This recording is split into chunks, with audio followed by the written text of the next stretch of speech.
Assalamualaikum kawan-kawan semua. Okey, kali ini perkongsian saya cara buat puding ala-ala karamel. Okey, puding ni kita menggunakan air gula kabung ataupun gula Melaka pun boleh. Kalau tak ada, guna gula merah pun boleh. Dia ala-ala karamel, cuma kita tak guna gula yang dihanguskan tu, kita tak guna, kita guna gula kabung sahaja. Jadi tiadalah ada rasa pahit-pahit tu, tiada. Ada rasa berlemak dan sedap. Okey kawan-kawan, jom kita lihat bahan-bahannya dan cara membuatnya. Kita memerlukan 1 tin susu cair, jenis apa pun boleh, 1 cawan susu segar, 2 sudu besar tepung kastard, 1 sudu besar gula pasir, 1 sudu besar serbuk agar-agar tanpa warna. Okey, kita masukkan serbuk agar-agar 1 sudu besar ke dalam bekas. Kemudian kita masukkan pula gula pasir 1 sudu besar. Kemudian kita masukkan 2 sudu besar tepung kastard. Seterusnya kita masukkan 1 cawan susu segar. Seterusnya kita masukkan 1 tin susu cair. Okey, dah masuk ke semua bahan tu, bolehlah kita kacau rata.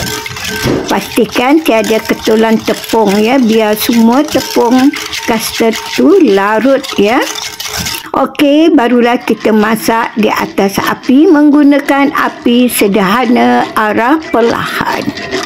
Kita hendaklah sentiasa kacau sebab tepung kastard tu dia mudah pekat ya.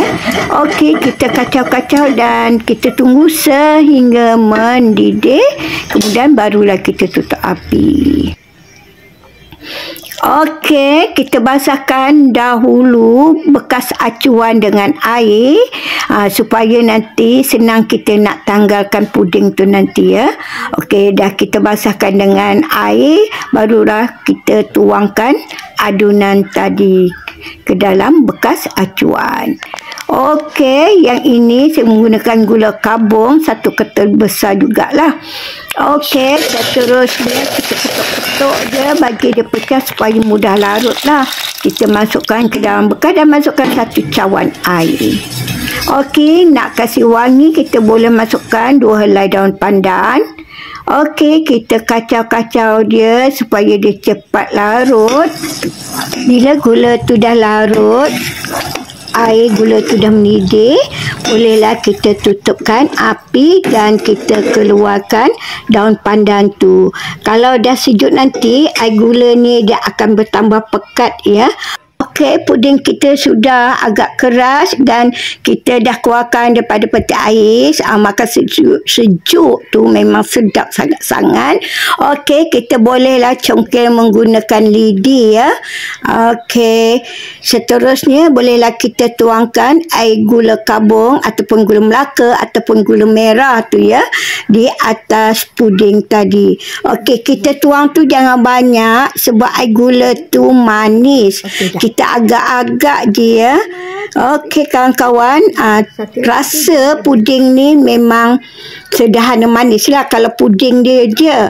Tetapi sebabkan air gula tu manis, maka dia akan jadi manis lah.